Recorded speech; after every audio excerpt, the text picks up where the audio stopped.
अस्सलाम वालेकुम नाजरीन। सवाल है, इस्लाम में बेवा औरत का मकाम क्या है? जवाब, इस्लाम में बेवा औरत को निहायत इज़्ज़त और एहतराम दिया गया है। नबी सल्लल्लाहु अलैहि वसल्लम ने फरमाया कि बेवा और मिस्कीन की कफालत करने वाला अल्लाह की राह में जाद करने वाले की तरह है। इस्लाम ने बेवा औरत को कमज़ोर नहीं बल्कि काबिल एहतराम फ़र्द करार दिया है। सवाल, क्या बेवा औरत का दोबारा निकाह करना जायज़ है? जवाब, जी हाँ, बेवा औरत का दोबारा निकाह करना बिल्कुल जायज़ बल्कि बाज़ सूरतों में बेहतर भी है। खुद नबी करीम सल्लल्लाहु अलैहि वसल्लम ने बेवा ख़वातीनों से निकाह फरमाया ताकि उम्मत को ये पैगाम मिले कि बेवा होना कोई ऐब नहीं।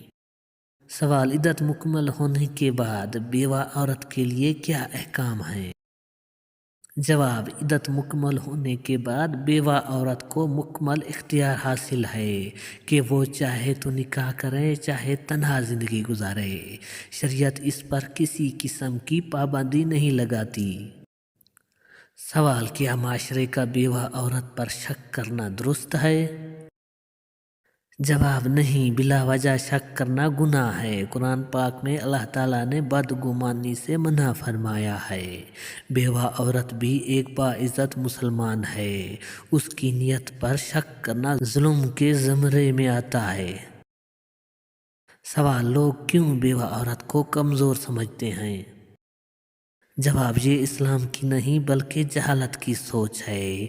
इस्लाम ने औरत को इज़्ज़त दी है मगर माशरा बाज़ औक़ात अपनी फरसुदा सोच की वजह से बेवा औरत को कमज़ोर समझ लेता है, जो सरासर गलत है।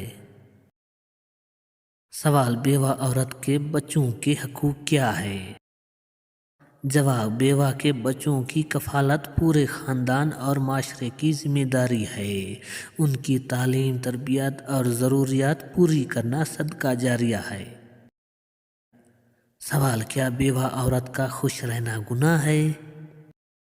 जवाब, हरगिज़ नहीं। इस्लाम गम को इबादत नहीं बनाता। बेवा औरत अगर इद्दत के बाद खुशी से ज़िंदगी गुजारे तो ये गुनाह नहीं बल्कि अल्लाह की नियामत है। सवाल, लोगों को बेवा औरत के साथ कैसा रवैया रखना चाहिए? जवाब, इज़्ज़त, हमदर्दी, हिफाजत और नरमी का रवैया रखना चाहिए। तंज, ताने और शक करना सख्त गुनाह है। सवाल, क्या बेवा औरत पर उम्र भर सब्र लाजिम है? जवाब, नहीं। सब्र का मतलब ये नहीं कि इंसान अपनी ज़िंदगी रोक दे। सब्र का मतलब अल्लाह पर भरोसा रखते हुए आगे बढ़ना है। सवाल, इस मौजू से हमें क्या सबक मिलता है? जवाब, ये कि इस्लाम औरत को जिंदा लाश नहीं बनाता बल्कि उसे नई ज़िंदगी का हक देता है, जबकि माशरा अक्सर उसे तन्हा छोड़ देता है। सवाल, वो कौन सा दुश्मन है जो नज़र नहीं आता? जवाब, शैतान। सवाल, वो कौन सी चीज़ है जो वक्त पर हो तो रहमत है? जवाब, मौत।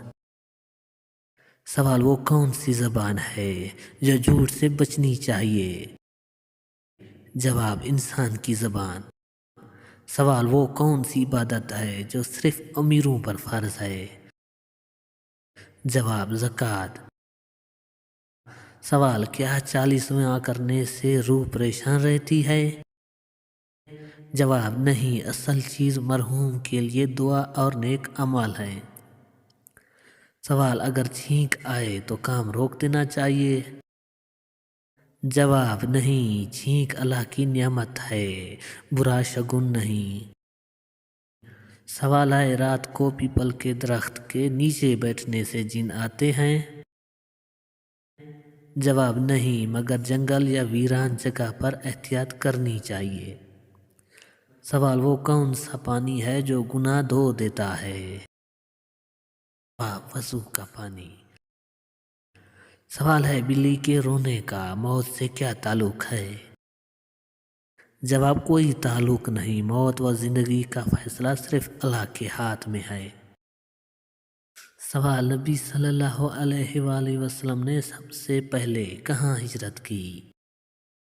جواب: مکہ سے مدینہ۔ سوال: قیامت کے دن سب سے پہلے کون اٹھایا جائے گا؟ جواب: حضرت محمد صلی اللہ علیہ وآلہ وسلم۔ سوال: معراج کی رات کون سی نماز فرض ہوئی؟ جواب: 5 وقت کی نماز۔ سوال: حضرت نوح علیہ السلام نے کتنے سال تبلیغ کی؟ جواب: 950 سال۔ سوال: قیامت کے دن سب سے بھاری چیز کیا ہوگی؟ جواب: نیک عمل اور اچھے اخلاق۔ سوال: قرآن کی دل کہلانے والی سورت کون سی ہے؟ جواب: سورہ یاسین۔ سوال: نبی صلی اللہ علیہ وآلہ وسلم کی پسندیدہ غذا کیا تھی؟ جواب: شہد، کھجور اور جو کی روٹی۔ سوال: کون سی عورت کے گھر ہونے سے دعائیں قبول نہیں ہوتی؟ جواب: بد اخلاق عورت۔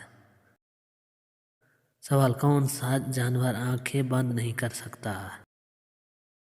جواب: مچھلی۔